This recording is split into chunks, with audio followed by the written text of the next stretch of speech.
Okay, good afternoon. It's Tuesday, March 26th, 5:30 p.m. in Council Chambers, and I'm going to call our meeting to order. We're going to start by going into closed session, and the purpose of today's in-camera meeting is to address a matter pertaining to an identifiable individual, including municipal or local board employees. Section 239 2B. This is in relation to reviewing the Civic Award nominations. Can I get a mover and seconder to go into close? Moved by Councillor Todd, seconded by Councillor Adam. All in favor? That's passed unanimously, and we will provide a rise and report publicly when the public portion of our council meeting resumes later this evening.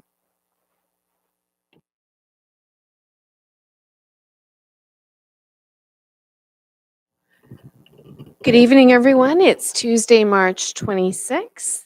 It's 6:30 p.m. I'm going to call this council meeting to order. We're going to start with a moment of silent reflection. But before we do that, just a few words to share with you. As we approach the Easter holiday, I want to wish all those celebrating a very happy Easter. This important Christian holiday has been celebrated for many centuries.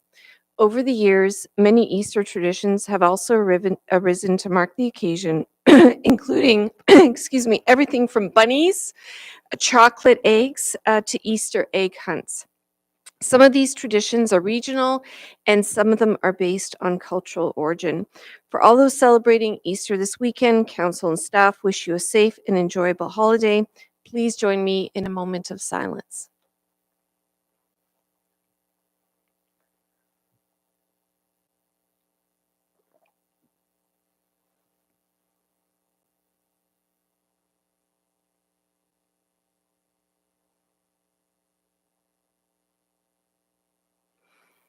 Thank you.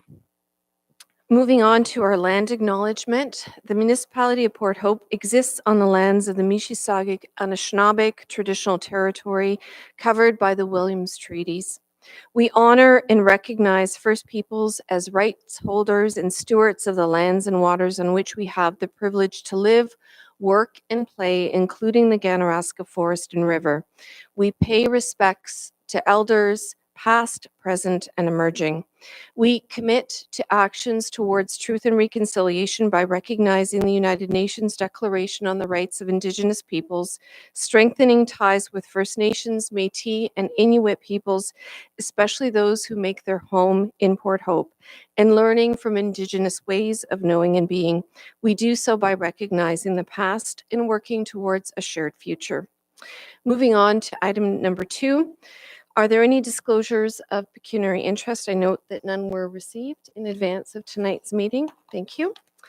Moving on to item number 3, closed session. Earlier today, council passed a motion to proceed into closed session at 5:30 p.m. to consider business as permitted under the Municipal Act and is listed on today's agenda. This motion was passed in a public session streamed live and was in accordance to our closed meeting policy. In the continuing interest of transparency, I can report at this open meeting the outcome of today's closed session. We approved the special in-camera meeting minutes for March 5th. This is the last time that we met in closed session. We also reviewed a confidential report on behalf of the Civic Awards Advisory Committee regarding the 2023 Civic Award recipient recommendations. I want to thank very much the Civic Awards Advisory Committee and the Parks Recreation staff for the hard work that they do every year in bringing these award nominations. It requires a lot of planning and coordination, and we appreciate the effort that you put in to making these awards a success.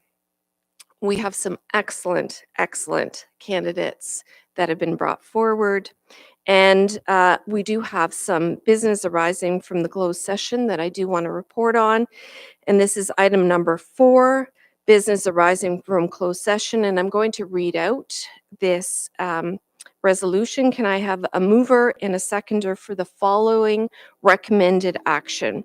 Whereas Council at their in-camera meeting of March 26, 2024, considered confidential staff report PRC 0524 regarding 2023 Civic Award recipient recommendations, and whereas Council considered the recommendations for the 2023 Civic Award recipients by the Civic Awards Committee, commending the excellent quality of applicants and their services to the community.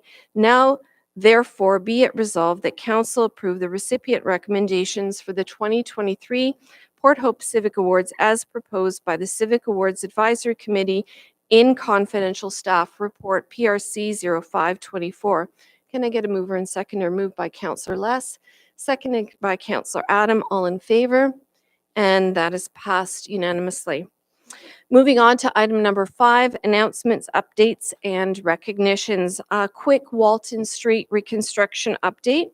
Last week, we shared additional information on our website and hand-delivered hard copies of information sheets to the affected downtown business community regarding the timelines and schedules for the upcoming phase of the Walton Street reconstruction project. We had a public information session last night at the Town Park Recreation Center, during which time our staff and project consultants provided insights into the project timelines, the scope of work, and methods for staying updated throughout the project. Clearway Construction has scheduled a mobilization date of April the 22nd, 2024. On this day, activity will commence in the area as the contractor begins deploying equipment, installing fencing and signage, and storing materials in the Lakeland parking lot, 74 Queen Street. April 23rd marks the anticipated start date of construction, with Walton Street set for closure from Mill Street to Cavan Street. Temporary water installation will commence upon road closure, with tie-ins to existing water services conducted underground for enhanced safety and minimal disruption to pedestrians. Additionally, John Street will undergo temporary conversion to a two-way street for the duration of this project phase. To provide ongoing updates and information, we have launched a dedicated webpage for the project. It is porthope.ca/Walton. I just want to pause before I move on to thank the staff and everybody involved in the session last night. I think it was one of the best public open sessions that we've had in this municipality. We had a tremendous attendance. We had a very fulsome conversation. We had a very productive Q&A session. We came away, I think, a lot more enlightened about what to expect, and the community provided many good suggestions that our staff is taking away to consider. And this will be the first of many such activities over the coming months as the project continues. Moving on to Cavan Street update. During a special meeting held last Tuesday to address immediate safety concerns, Council thoroughly examined a heritage demolition permit application for a portion of 121 Cavan Street, also known as the File Factory. This portion has been labeled Block 2. Following careful deliberation, the permit was granted with the stipulation that staff includes provisions mandating the supervision of demolition by a municipally contracted engineer. This measure aims to ensure compliance with the terms outlined in the demolition permit, with a commitment to limiting the demolition to the extent necessary to address immediate public safety hazards as determined by a municipally contracted structural engineer. In addition to addressing Block 2, Council underscored the significance of engaging in appropriate discussion regarding future steps for the remaining sections, including dialogue with the property owner. The solar eclipse update. As many of you already know and are aware and probably have glasses already in stock, a rare celestial event is set to occur. A total solar eclipse graces our sky. witnessed such an event was 400 years ago, and we won't see another such eclipse until 2399. Being the first municipality east of Toronto within the path of totality, we anticipate a significant influx of visitors, and we're taking proactive measures to prepare for their arrival. Given the rarity of this event, many individuals undoubtedly be eager to witness the eclipse firsthand.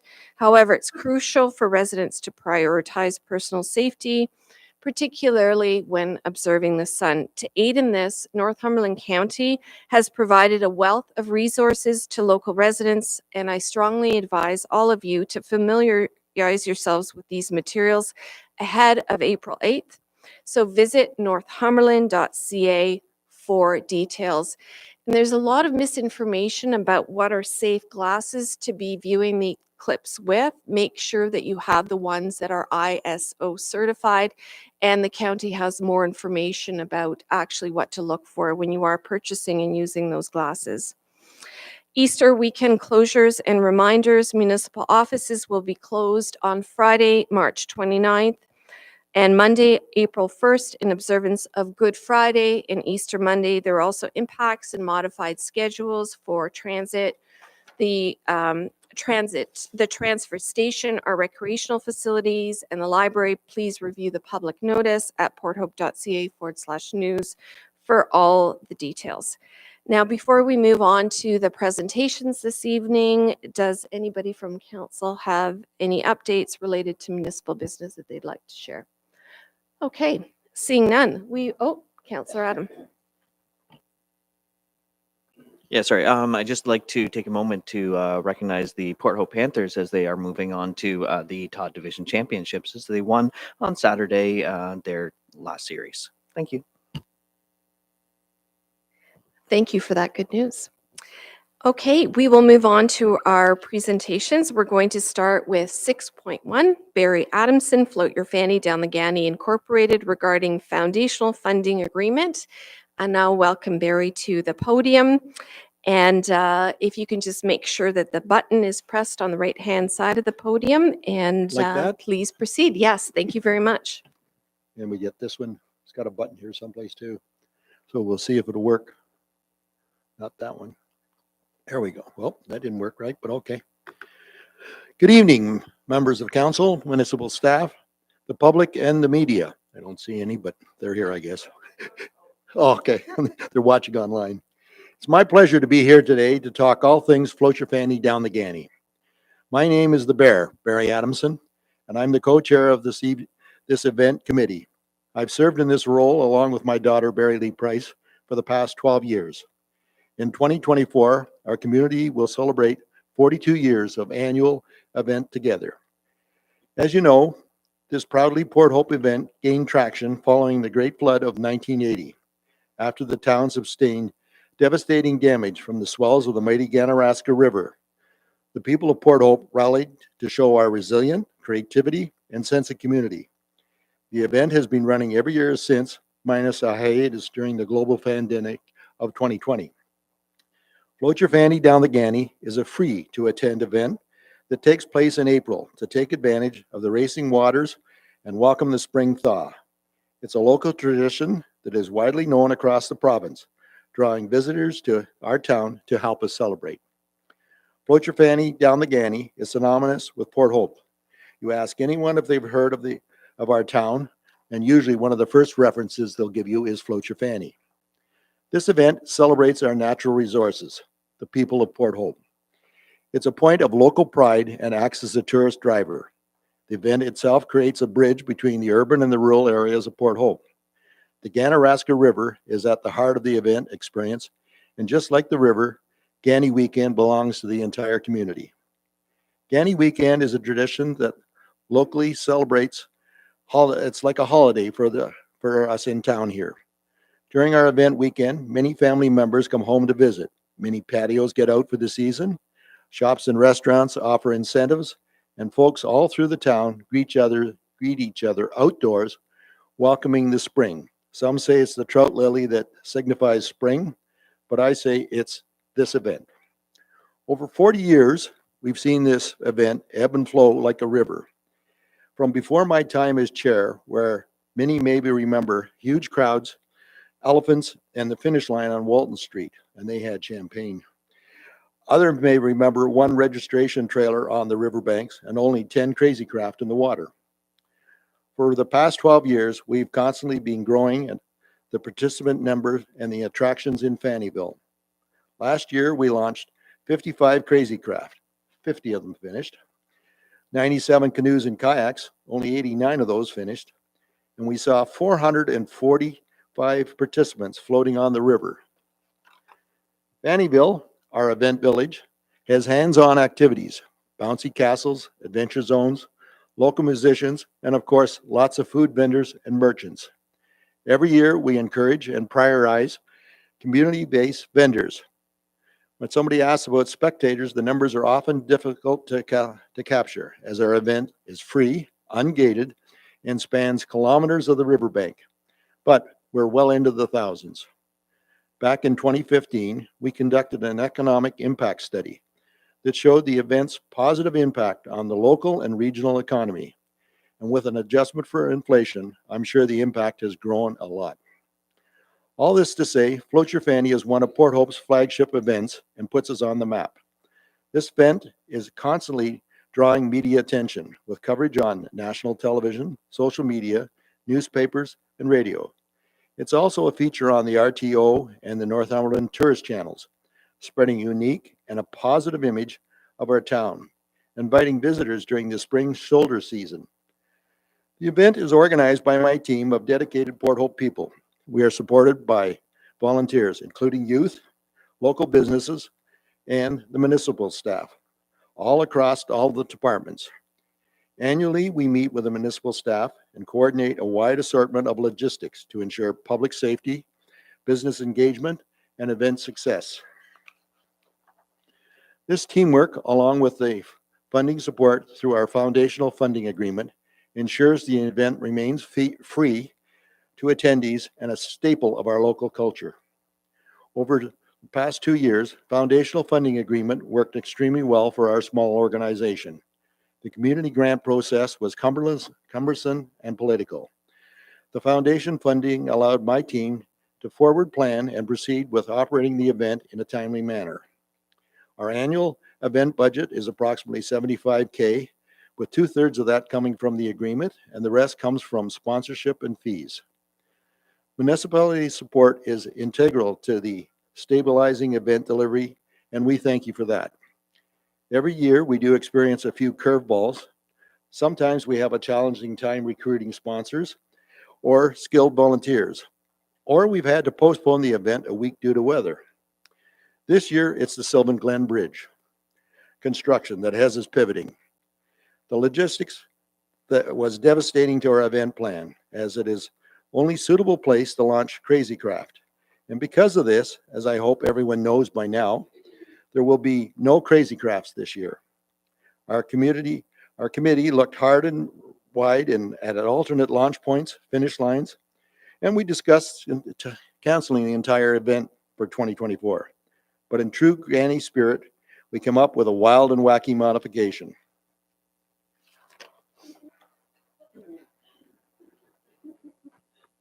Yes. There you go.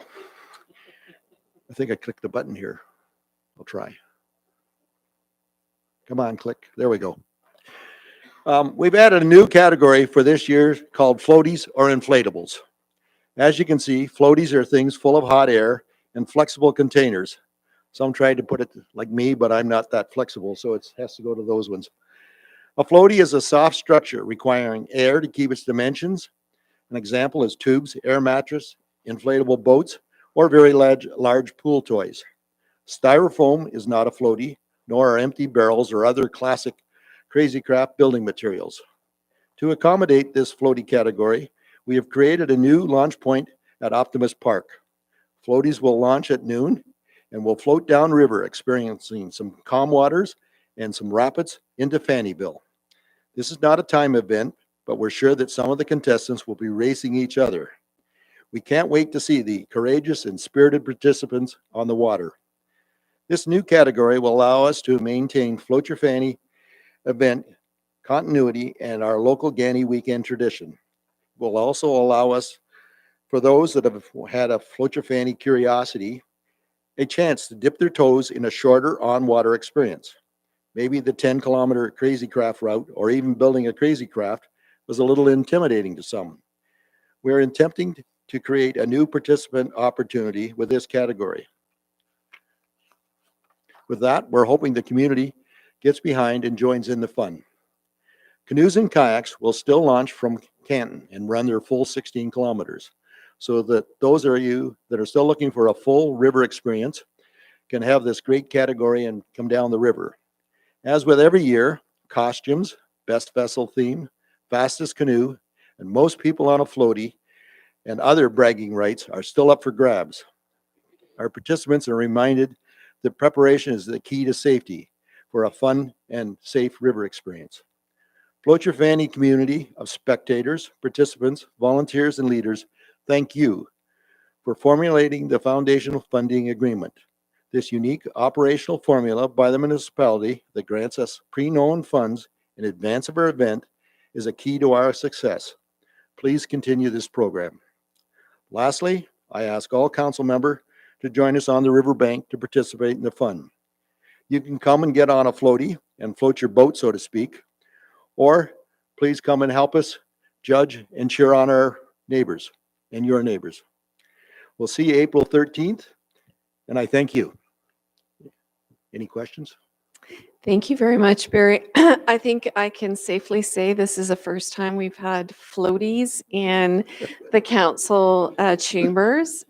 So I think it's a wonderful way to make lemonade with some of the lemons that you were served up this year with some of the challenges with the bridge. But I think it'll probably take off, and I can see a lot of enthusiasm. They look very, very attractive. So Oh, you meant the floaties, not my helper. yeah, the floaties, yes. I'll ask for comments and questions for on the council table. Councillor Mink. Thank you. So I do have a question, but before I do that, we have a camera at the back and there's people who are watching. So could we have, you want to come up here and wave into the camera so the people watching can see exactly what to expect this year? Oh, put it on. Yeah.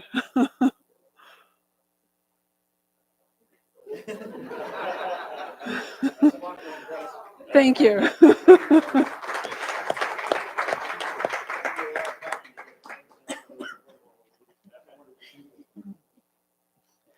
So the question I have is going to be a tough one. So first of all, thank you for everything that you do. And I know you've had quite a few curveballs thrown the past few years, not just this year, but COVID, you had to redirect things and a lot of different directions and rethinking you've had to go. So with our budget, there's a lot of pressure to cut, and we never get an opportunity really to talk to the those who are coming forward with grant requests. We get it on paper. So if there was no longer foundational funding or grant funding at all, what would happen to Float Your Fanny? Or what's the threshold that you could sustain? Sorry, I didn't know it was off. You cut me off, I say. I think it would have to go back to the committee, but I would suggest there would be no Float Your Fanny.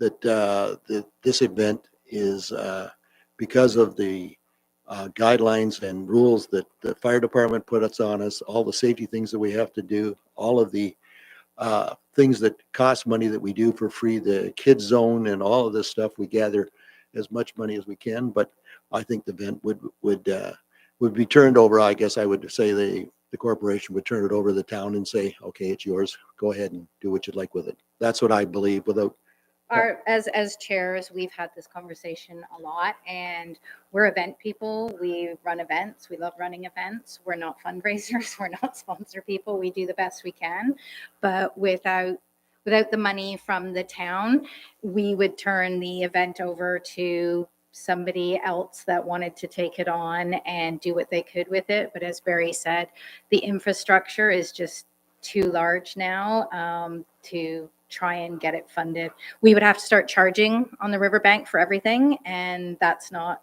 the vision we created, so we would turn it over to somebody else's vision. Any other comments? Councillor Adam. So I don't have any questions at all, so don't worry. I have a comment. So every year, probably a good dozen times, I get on a floaty and I launch myself off down at Optimus Park, and I float myself down, and it is a lot of fun. Granted, I usually do it a little bit warmer weather, and the water is significantly Chicken. warmer. I am really looking forward to this new change to this year. It is going to be a lot of fun, and thank you so much for all the hard work over the many years. Thanks, Hans. Thank you. Thank you very much for the presentation. So the recommended action is that we accept and receive this presentation for information. Would somebody like to move and second it? Moved by Councillor Les, seconded by Councillor Todd. All in favor? Thank you very much. Moving on to our second presentation, 6.2, Rob Kempson and Aaron Pierce, Cameco Capital Arts Centre regarding foundational funding agreement. And I now welcome you to the podium, and you've got the button pressed. Excellent.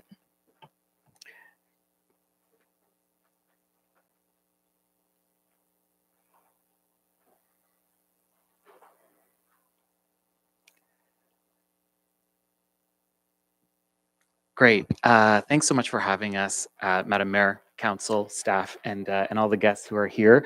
I certainly can't follow a floaty, and I don't think I would want to on the river or in council, but here we are.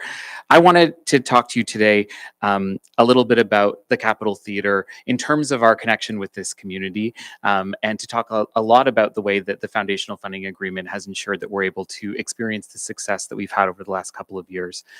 For those of you who don't know me, I'm Rob Kempson. I'm the artistic director, and I run the Capitol with my incredible partner in crime, Aaron Pierce, who's the managing director, who doesn't like speaking publicly. So that's where my job comes in play. You probably already know about our season in 2024. We launched it in October, and I know many of you were actually at that launch event. Should you like some more information, we're going to leave some brochures over there. But rather than spending our time today going through that season, I'd rather spend time talking about some of the things that we don't like to advertise or put out on social media. I'd like to talk about the value of this partnership. The foundational agreement has been instrumental to our success over the last couple of years, and it's difficult for us to establish a really direct correlation because the Capitol Theatre operates 365 days a year. And so that direct correlation comes in a number of different ways. And that's what I'm going to try to illuminate for us today through some high-level statistics to tell you a little bit about the way that the Capitol has been impacted by this partnership. So that for us is a story of resilience through strategic planning and creativity. It's a story of sustainability through our community, fundraising, artistic excellence, and it's a story of growth through new audiences, new play development, equity, diversity, and inclusion. So let's start with resilience. In this industry at this time, it is a really bad time to be making art. Nationwide, the professional arts industry is struggling with increased costs and stagnant revenues. And I'm sure that many of you saw the recent articles in both the Globe and Mail and Toronto Star, as well as any other media that reports on the arts, about where folks are at. The Hot Docs Festival in Toronto is currently about to close, potentially, and the AGO is all on strike and also closed at the moment. So this is affecting organizations large and small. The Shaw Festival had their greatest deficit that they've ever reported in their nearly 60-year history last year. Inflation is a big part of that, as well as increased production costs. So we were 31% higher expenses from 2019 levels, despite consistency in our production expenses. And those are projected to grow another 10% in 2024. And post-COVID audiences are just different. We're reporting, audiences many places across the country of about 40% of what they were experiencing in 2019. I have some exciting stats from us to share that would counter that, but we're in a time where we are all learning how we create theater in these situations. So that for us started with strategic planning. And we did a comprehensive strategic plan in 2022 that led to us identifying 5 key areas. Those areas are artistic excellence, diversity, equity, and inclusion, financial sustainability, organizational effectiveness, and community engagement. You can read our full strategic plan on the website, but by focusing on those 5 key areas, we have really decent and attainable criteria by which we can actually measure our success. And that's what I wanted to share with you today. The first thing is that we're an arts organization, so relying on creativity makes a lot of sense for us. When we started looking at the whole experience of coming to the Capitol, we were able to find efficiencies, which is a very political way of saying we found some way to make some money where we didn't make money before.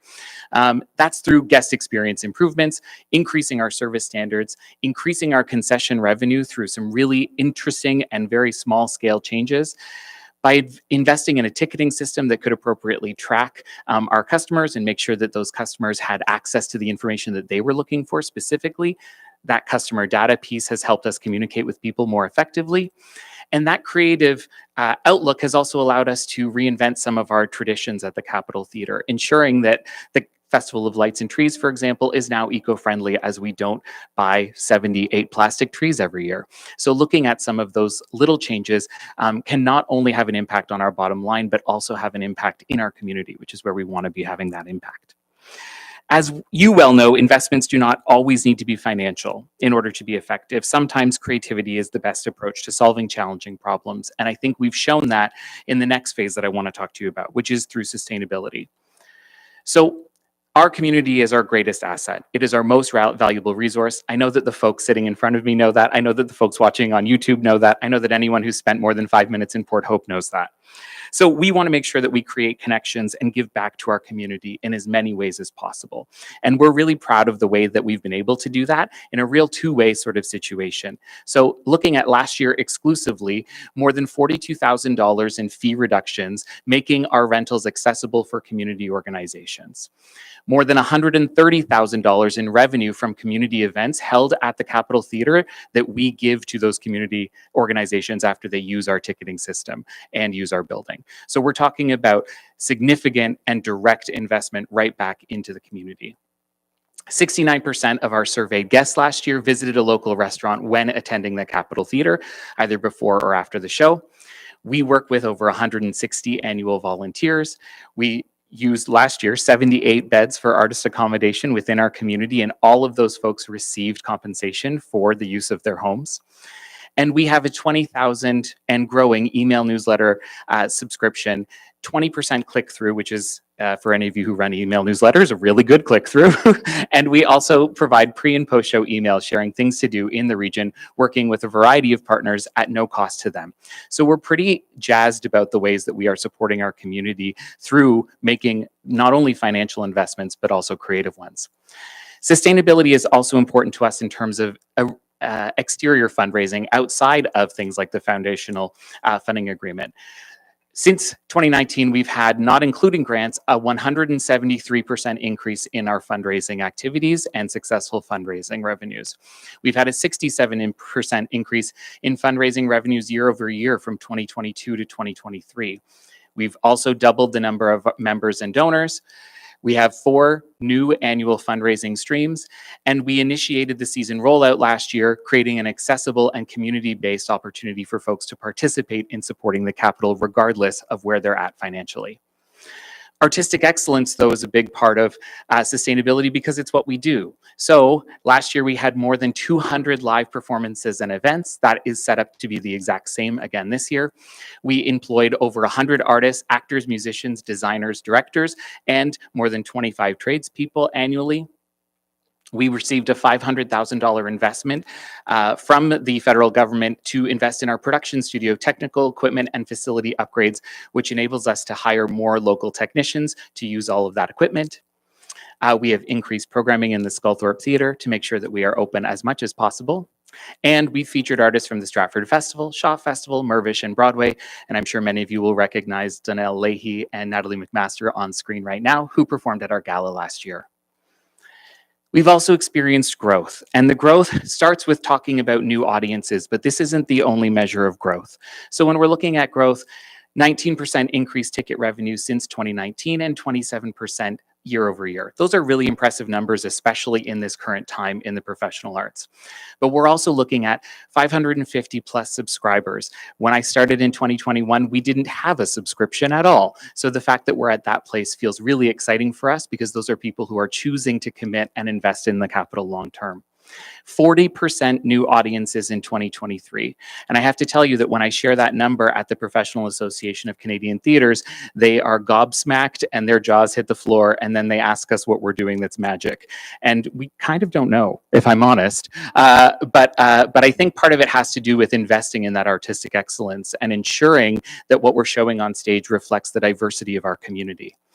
We have our first production tour ever happening this fall, where we're going to be taking our production of Bed and Breakfast to Prairie Theatre Exchange in Winnipeg, which means that folks in Winnipeg are seeing Capitol Theatre Port Hope created work in their city, and we make a little bit of extra revenue from that. This is really exciting, not only for us, but also for the municipality to get their name out there. We have youth and family engagement up this year and programming up this year with our production of A Year with Frog and Toad. We have more than 8,500 Facebook followers and 4,200 Instagram followers. We're pretty proud of those stats because a lot of them represent pretty significant growth. But we're also growing in terms of new play development because we want to be creating work about this region and for this region. So I'm really proud that we've had a number of new world premieres happening in 2022 and 23. We have a creators unit that started last year that led to some pretty exciting plays in Play Reading Week. And this year we once again have a creators unit by both local and locally connected. So folks who live and work in this region creating work.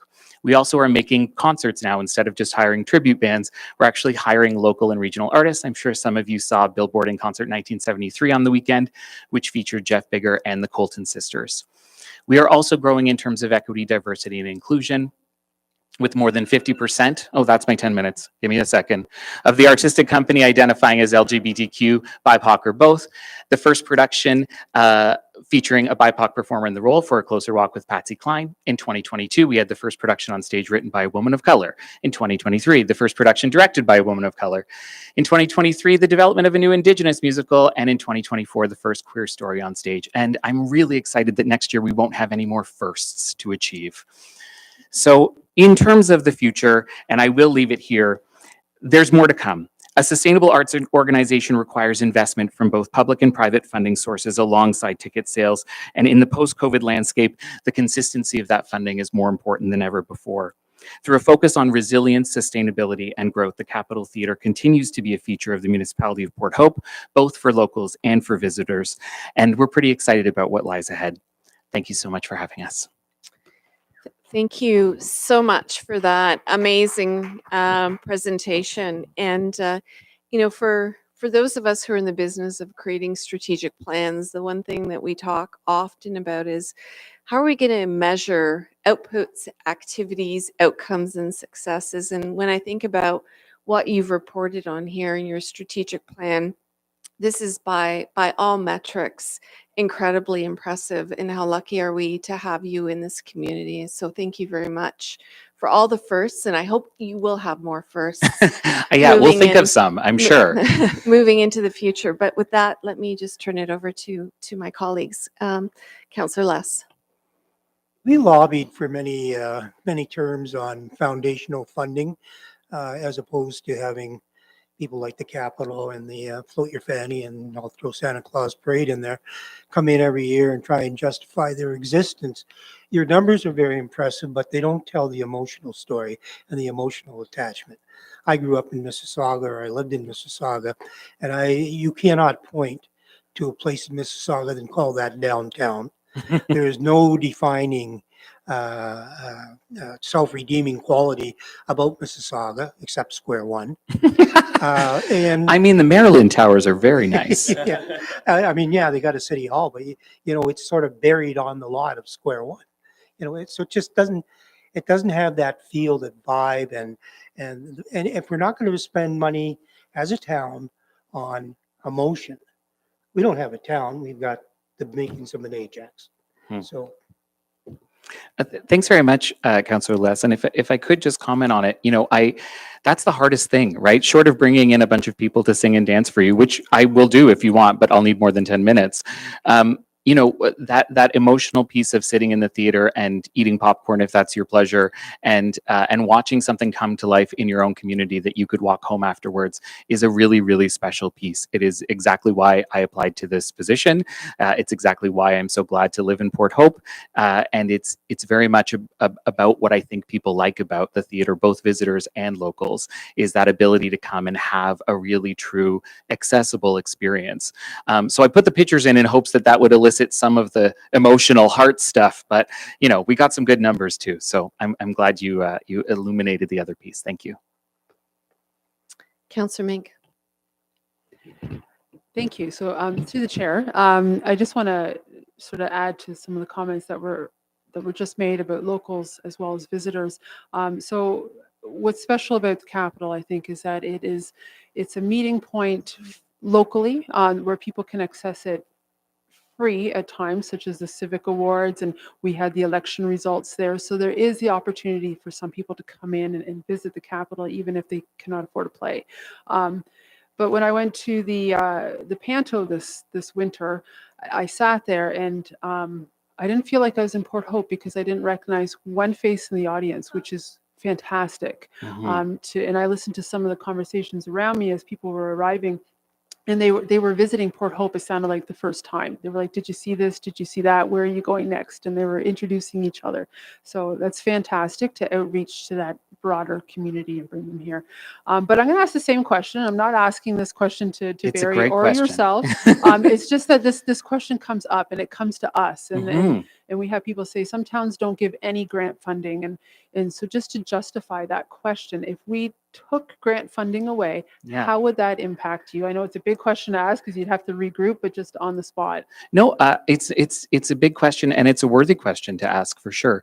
Before I answer it, I actually would like to refer to one of your previous comments, which is that this year we've actually launched Pay What You Can previews, which means that not only can people come to the Civic Awards for free, they can actually come and see everything at the Capitol for however much money they have. That is $1 up to $200, whatever they want to give us. They're going to be able to access a show at the Capitol, and that accessible piece is incredibly important to us. So I didn't mention it, and I really should have. And thank you for reminding me, because one of the things that we're really invested in is ensuring that we have that interaction both locally and regionally, right? That we're bringing people in from outside of Port Hope. Secondly, and can officially say that we are not a hub, but one that has been approved for development officially today. So that's very exciting. So we're here to talk about the Youth Wellness Hub and its proposed location within Port Hope's boundaries. We start with what is Youth Wellness Hubs Ontario, and it's a really so it is a way of providing care that puts the client right at the center and takes away a lot of the trials and struggles of trying to navigate a very complex system for everybody. But it's also about a way of creating inclusivity and filling in gaps in service and removing barriers for being able to access service. We know that the clients that come through our door every day are increasing in number and increasing in acuity. But what we don't know about are the ones that don't come through our door, where stigma lies and concern lies about why they're coming into such a service. And that's the beauty of a youth wellness hub. A youth wellness hub removes that stigma and removes those barriers by creating space for recreation, creating space for drop-in, creating space for employment services, creating space for mental health and addictions and primary care. And nobody knows why you're accessing any of those services. So it truly does create an environment that substantially changes the landscape of integrated youth services in our area. This model serves youth between the ages of 12 and 25 because we also recognize that developmentally, and this is where my nursing hat comes in, developmentally, we are not adults at the age of 18. And the number of youth that fall through the gaps and fall out of service at that transition from youth to adult services is significant. And so the Youth Wellness Hub has taken that into their model to ensure that those youth remain connected to services. What it truly is a no wrong door approach, meaning that youth don't need to know what they're coming in for, why they're accessing services, but can be connected through. If we don't have it within our space, we will bring it within our space through our community partnerships to ensure that they're able to access it. This stat is no longer true. So currently there are 22 local. Well, there are announced today as part of the provincial funding, of which Youth Wellness Hubs Northumberland and its Port Hope version has been approved in that provincial budget. And I hear that's a first for Port Hope to be mentioned in a provincial budget, so that's very exciting. Our journey so far, the reason that we're here today is, well, one, to acknowledge the amazing work of the mayor and helping to mobilize a lot of this. We first had conversations about Youth Wellness Hub. This is not a new approach. This has been going on in Australia, in Ireland, in the UK, and in BC for a very long time. But in our region, it was first started being discussed in 2018, and then we all know what happened after that. So the pandemic put a lot of things on hold. Starting in April of last year, we had a lovely roundtable organized that included child and youth mental health, adult mental health services, Minister Tobolo and MPP Piccini to sit down and talk about the challenges specific to Northumberland County. And we were able to then have a really frank discussion about what the benefits of a youth wellness hub in our area and the impact that those would have. This is truly, it is a game changer for the type of services that we provide. We then had a community session. Providers came together to talk about their commitment to this model. We had representatives from Youth Wellness Hub Ontario and CAMH who came in and were able to share some of the insights. We had community members that were present, members from the school board, members from service providers, and all were able to have conversations. We had members of police that were there as well, and express their support for continuing to put together a proposal to submit to the provincial government for funding for Youth Wellness Hub. And I'm going to invite up our police chief here to talk a bit about the impact of that and be able to share some insight as to why the Port Hope and Cobourg police chiefs made a commitment to help us get the proposal going. Thanks, Nicole. Your worship, council, nice to see everyone and our wonderful municipal staff too and guests. And great job by Capital Theatre team. So that was fantastic. Can't match that. But the one thing we have in this town is passion, and to your word, emotion. I use the word love. What I've seen here in the 12 months that I've been here, I'm in my 13th month. Part of the reason I came here was because I was accepted by a police services board. But the reason that my interest, as I went along in the process, because I can't believe I was leaving somewhere I'd been for 37 years that I knew so well, to try something different. And part of my passion for that was one of our first meetings with our mayor. And it was something that she brought up about youth. And that's something I'm passionate about too. And why? Because I've been involved in the drug crisis, the mental health crisis, and it has exacerbated, gone to exponential heights since the year 2000 with OxyContin. I'm not going to get into that because that's my passion, and our board chair will pull me off the mic. But really, anywhere that I've spoken, I don't like using the word, I'll use the word I, but just for briefly, because I've spoken since 2008 across the country, United States and internationally. And it's all about mental health and addictions. And that's the biggest challenge in policing. And I bring that up because with all the work that we're doing in prevention and treatment, where we're lacking, harm reduction and enforcement, with all those pillars, we're still seeing crises, death rates going up. More youth using drugs, more youth with mental health challenges. So anything that we can do investing in our youth, our return on investment will be a generational change for me. We are not, I'll be triaging this. I've been here, this will be my 38th year in August in policing. I'll be triaging this 20 years from now, probably coming in a walker and drooling because I won't be around that long, but don't worry, Mr. Chair. But the challenges that we're facing, the only way in my mind, and I finish off any presentation with our investment in our youth resiliency and coping skills. There will be no change. We'll make incremental changes. There's amazing work going on by so many people in so many areas. But until we make that generational change, my feelings will be triaging this. So we have to invest in our youth from even younger ages. But this investment that your worship, and I give you full credit for taking this. And Paul Vandergraaf, Chief of Cobourg, is a good friend of mine for a number of years. And the two communities work really well together, as well as the OPP. But as soon as you had said that this was a time-sensitive matter, and I think I just got here when this was all starting, And the first thing we said is this fits into our strategic plans. Let's invest, Cobourg and Port Hope, please, to get things going. So I can't say enough about what we have to do for our youth. That's our biggest investment to make change in this community. And like you said, I love this community because you love your community. And that's one of the reasons I'm here. So thank you. All right. So because of that commitment from Port Hope and Cobourg Police, we were able to bring in a consultant to help us build out that proposal.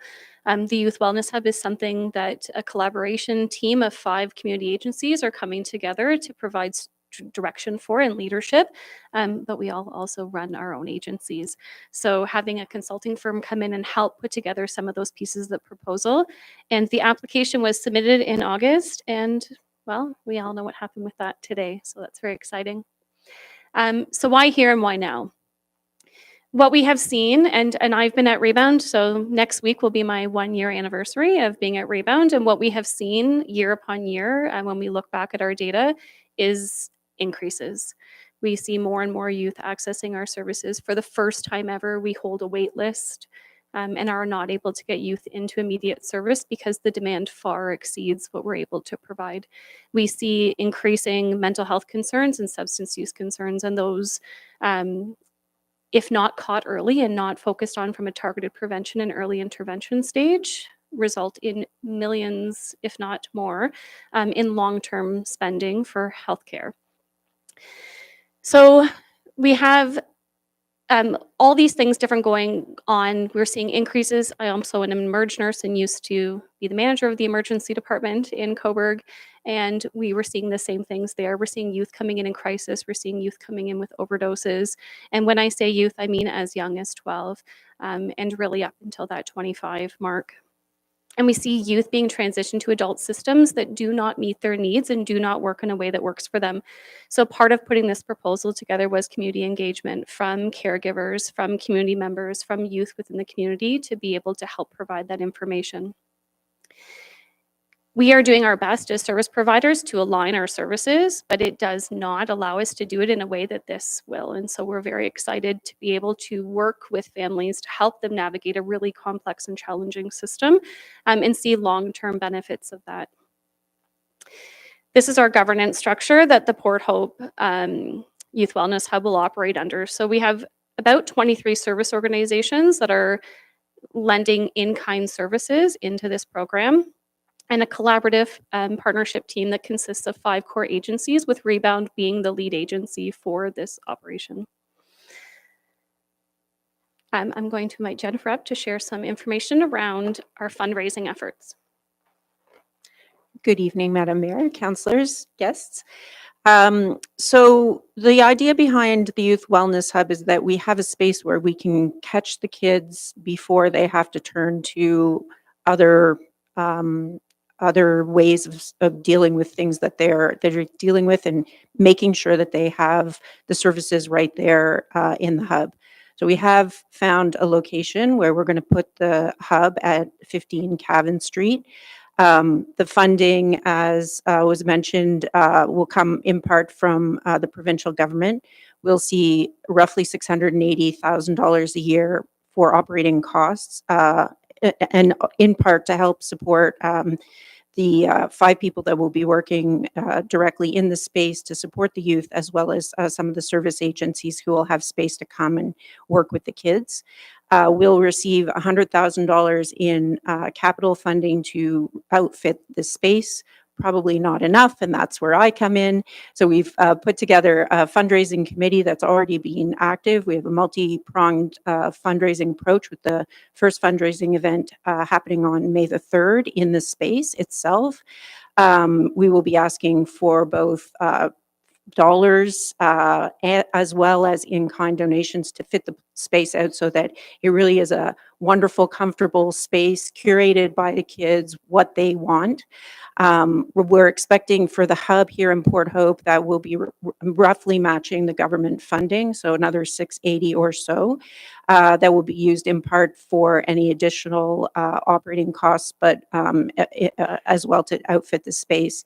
And then the 5-year plan is there will be spokes in the rest of Northumberland County, and we'll be building out another 5 spokes over the coming 5 years. And that there will be additional fundraising there. So do you want me to do the last one? So what we're asking for today is support from council for the hub, and specifically for the municipality to become a partner in the hub. We're looking to build a steering committee. We'd like to include the mayor, who, as has already been mentioned, has put a lot of energy and political capital into getting this hub here in Port Hope and getting the initiative in Northumberland started. We'd like one other member of council to be sitting on that steering committee. And we're asking for the municipality PRC to work with Youth Wellness Hub Ontario in the location in Port Hope to explore other potential links with recreational programming and opportunity for youth. They're looking for things like they want to start a band. They're looking for art programming. They're looking for learning how to cook. There's some really interesting ideas that are coming from the youth. And I think within this community, we've got a lot of really talented people that we can bring in to help the youth really feel like they belong here and that they've got a crew of people that really support them. Anything else? All right, I think that's it. Thank you very much. Thank you very much for the presentation, and extremely serendipitous to get the funding news today and having it part of the official Ontario budget. So thank you for that. I'm going to now open it up to questions and comments. Councillor Clare, Deputy Mayor Clare, sorry. Thanks. No questions. Just a comment as a parent raising kids in this community. I spend a lot of time talking with other parents and seeing Jennifer nodding. And yeah, a lot of our kids are not okay. They're really struggling. And I can tell you, as a parent in this community, it's a hot topic of conversation within parent circles about the challenges our kids are facing that we hadn't seen, or we didn't foresee having to deal with mental health challenges in young kids as younger than 12, even at the rate that we're seeing it. It is so common, and being able to access any form of support right here in Port Hope is going to be just a tremendous asset and a tremendous boost to all of the families with kids in this community. So thank you all for all your work so far, and I look forward to seeing how we can support that moving forward. Councillor Less. I applaud you, and Jennifer specifically. It's going to be a challenge to meet your goals in a fundraiser over the next 5 years of this magnitude. I unfortunately had the experience of being on the NCCC when we had to fold the tent because the government funding, although consistent, was not nearly enough. And our main fundraiser, who was Bill Patchett at the time, passed away, and it was that ended it virtually. We couldn't sustain. So it's going to be a challenge. So I agree. It's not going to be easy. We've set out a multi-pronged fundraising approach. We've already got some of the local employers who are ready to come to the table to engage in a multi-year funding agreement with us, which I think is going to be really tremendous. We've got some of the church groups already working on fundraising ideas, and they are, as you know, very generous here. We will be doing some individual asks. There will also be a participatory event, and then we'll be working on grant funding as well. So I've done it before. We're going to be able to get there, I promise. Councillor Todd. Thanks very much. Thanks for the presentation. Congratulations on all of this. I think it's fantastic. I think the location's great. I think it's spot on, exactly what we need. This may be premature, but do you have Website, socials, anything you want to plug today? No, not yet. Okay, just for people to get information. Okay, but as it comes available, let us know and we'll be able to plug that for you. Councillor Mink. Thank you, and thank you for the presentation. A question I have, and maybe it's too big to answer tonight, but as we have seen, the mayor has been very instrumental in getting this started, and obviously it's a huge commitment that will pass this council. Once we introduce something like this into the community, and I attended that session last year up at the high school, and my understanding is for the younger youth especially to start going there at a young age and become comfortable so that when life situations arise, they're very comfortable in that environment, and it's just a matter of fact to reach out to the resources there to get the help they need. So introducing a youth wellness hub into Port Hope is something that I think that we need to make sure it's sustainable. The last thing we want is once this council's gone, it kind of falls to the wayside, and once youth become dependent on it, it's gone. We don't want that to happen. So my question is there examples of all these other youth wellness hubs across the province where they've gone through that challenge, where they've kind of went downhill and were able to recover again? So not all of the hubs that I visited actually started with an effort from a mayor or council. The community in Guelph got together and they built the case for it. They did not anticipate getting any of the provincial funding, and they went ahead and had a steering committee set up so that this could be sustainable. In fact, the ED is now joined Youth Wellness Hubs Ontario on a more full-time capacity, and so it is continuing on without her as the leader. Our vision here is that we're going to build a steering committee, and we invite the mayor and council to be on that committee to get us going. But I think over time we can either transition a new council member onto the steering committee. It needs to have enough people on it that it can sustain as you all go through, your election cycles, et cetera. And I think there are enough support organizations for youth that will also be sitting on this steering committee that will be able to continue to sustain this. Just one thing to add to that. So part of this is not even just about the physical space, but about changing the way that we provide services. So this physical space we know is going to take us months to be able to renovate and get ready, but we've made a commitment to Youth Wellness Hubs Ontario to already bring that model of integrated youth services into play.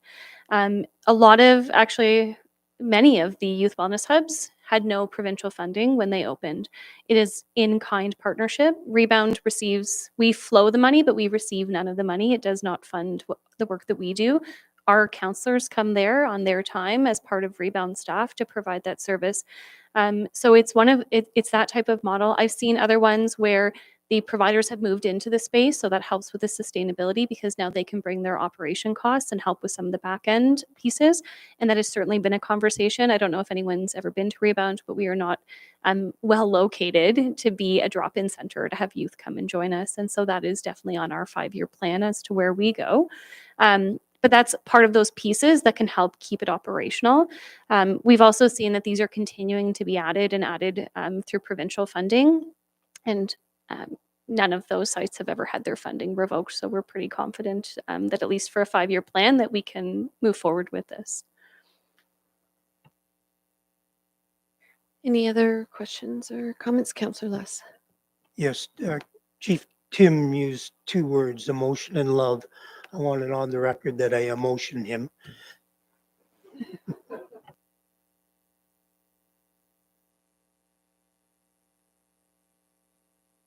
I know.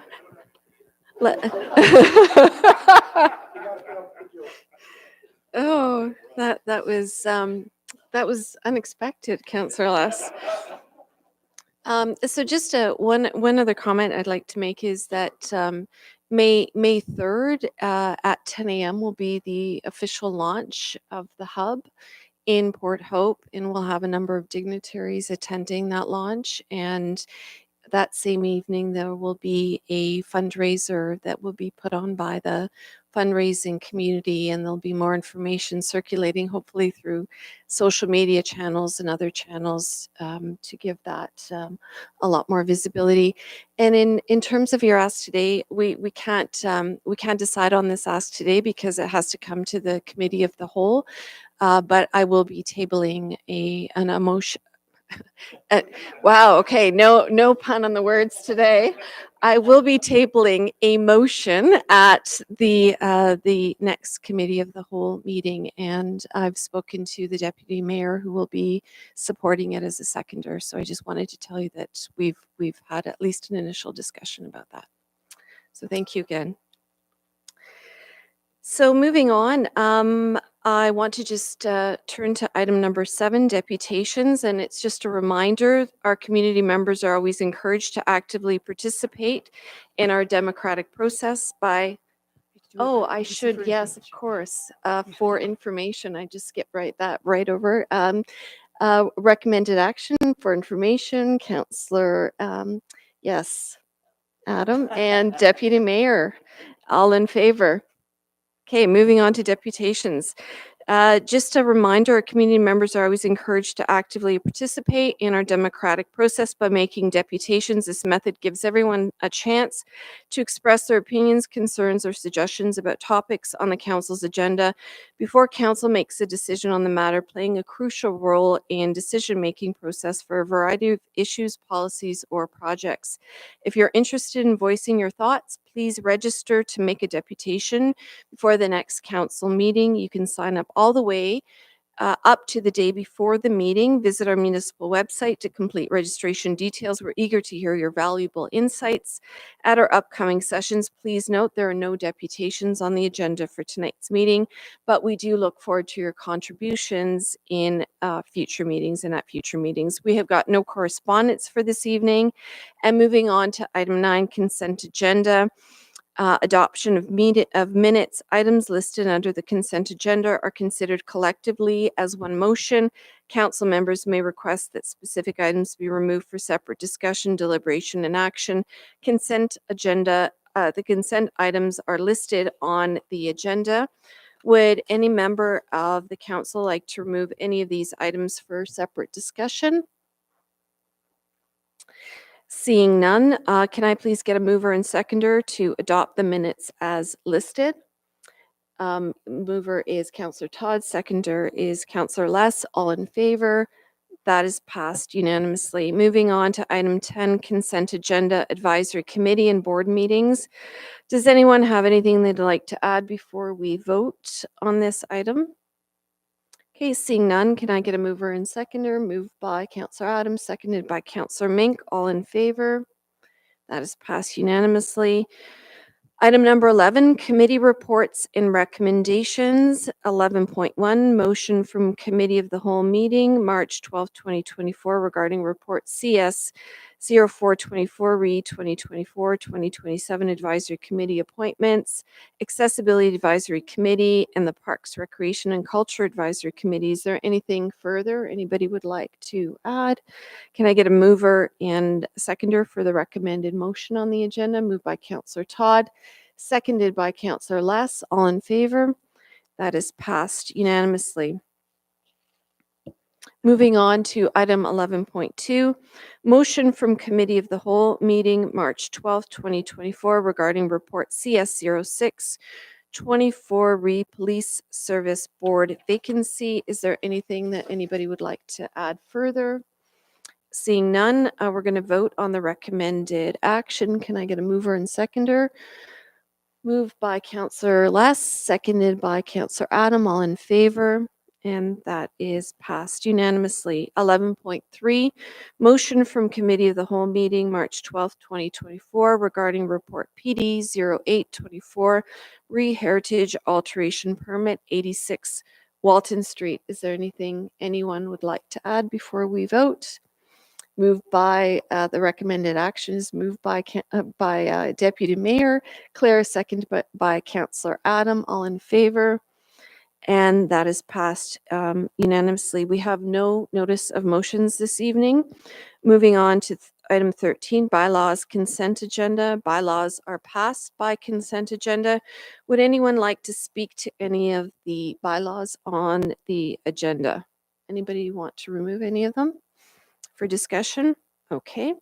Then can I please we'll just move on to the confirmatory then. Do we need to do a mover and seconder for that too?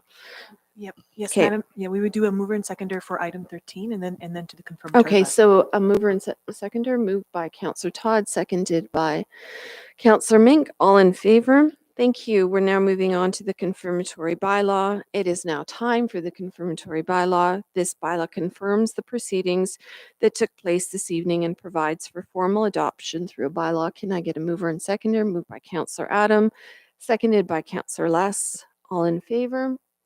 This concludes our business to be covered on today's agenda. We've reached the end, and I'm in a position to adjourn the meeting at 7:43 p.m. Thank you very much for attending.